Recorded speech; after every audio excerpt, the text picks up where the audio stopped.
Hello everyone, welcome to my English class. तो आज की क्लास का टॉपिक बहुत इंटरेस्टिंग होने वाला है क्योंकि आज मैं आपके लिए लेकर आई हूँ कंजंक्शंस।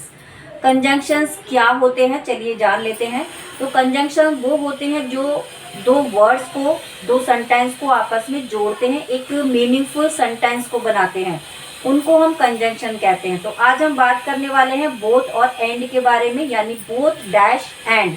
बोथ डैश एंड को एक साथ यूज किया जाता है, किस तरीके से हम इसको यूज करेंगे चलिए जानते हैं। तो सबसे पहले मैं बात करने वाली कंजंक्शन बोथ एंड के बारे में। इनको हम कोरिलेटिव कंजंक्शन भी कहते हैं क्योंकि ये दोनों एक साथ यूज होते हैं। अब देखिए यहाँ पर एक सेंटेंस लिखा है, मेरी बहन दोनों पढ़ और लिख सकती है। अब यहाँ पर हम इस सेंटेंस को इस तरीके से भी कह सकते हैं, माई सिस्टर कैन रीड और माई सिस्टर कैन राइट। तो देखिए ये हमने एक नॉर्मली तरीके से सेंटेंस बनाया, लेकिन अगर हम कंजंक्शन का यूज सीख लेते हैं, हम इस सेंटेंस को एडवांस इंग्लिश में यूज कर सकते हैं। कैसे? तो देखिए हम इसे यहाँ पर ऐसे भी बना सकते हैं, मेरी बहन दोनों पढ़ और लिख सकती है। My sister can both read and right. यहाँ पर हम एक इंसान की दो ऐसे काम को बता रहे हैं जो वो एक साथ कर लेती है, हम उसको अलग अलग ना बताकर एक ही सेंटेंस में उसको बना देते हैं।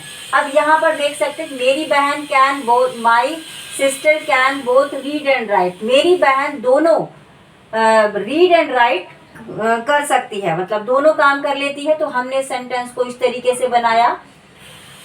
दूसरा सेंटेंस है हमारा, Ram is both a teacher and A doctor, यानी राम एक टीचर भी है और एक डॉक्टर भी है। तो इस सेंटेंस को हम कंजंक्शन के माध्यम से एक ही सेंटेंस में ऐड करते हैं, Ram is both a teacher and A doctor. यहाँ पर एक बात समझने वाली है, सेंटेंस में चाहे दो सब्जेक्ट हो, चाहे दो वर्ब हो, या फिर चाहे दो ऑब्जेक्ट हो, उनके पहले बोथ का यूज होता है। और दो सेंटेंस, जब एक सेंटेंस में दो वर्ड होते हैं, वर्ब होते हैं, ऑब्जेक्ट होते हैं या फिर सब्जेक्ट होते हैं, उनके बीच में हम एंड का यूज करते हैं। जिस तरीके से यहाँ पर आप देख सकते हैं, Ram is both is teacher and A doctor, यानी जो दो यहाँ पर सब्जेक्ट थे उनके बीच में हमने यहाँ पर एंड का यूज किया है और इससे पहले हमने बोथ लगाया है।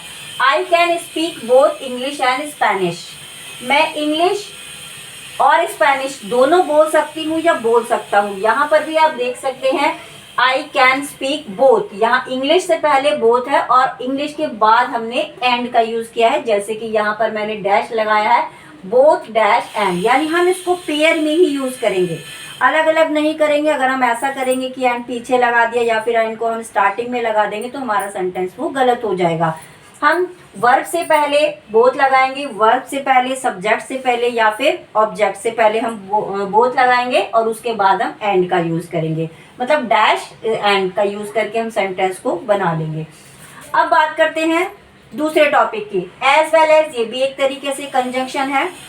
इसका मीनिंग होता है साथ ही साथ, भी या फिर और, कोई भी मीन हो सकता है, लेकिन इसका यूज हम करते हैं साथ ही साथ के लिए। जैसे कि मैंने कहा, मैं एप्पल तो पसंद करती हूँ, साथ ही साथ ऑरेंज भी पसंद करती हूँ। तो यहाँ पर हमने एज वेल एज का यूज किया एक सेंटेंस को मीनिंगफुल बनाने के लिए।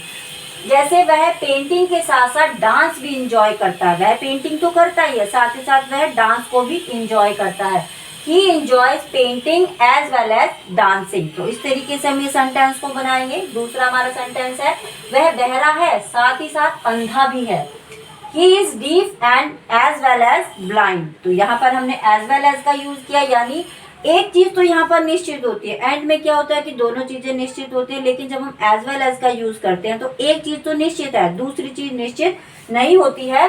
जैसे वह बहरा है साथ ही साथ अंधा भी है, he is deaf and as well as blind। अब नेक्स्ट सेंटेंस है हमारा, मुझे एप्पल और साथ ही साथ ऑरेंज पसंद है। I like apple as well as orange, यानी मैं ऑरेंज तो पसंद करती हूँ, उसके साथ साथ मैं एप्पल को भी पसंद करती हूँ। तो एज वेल एज का यूज हम इस तरीके से करेंगे। Thank you so much. मिलते हैं नेक्स्ट वीडियो में एक नए टॉपिक के साथ। Bye bye, take care.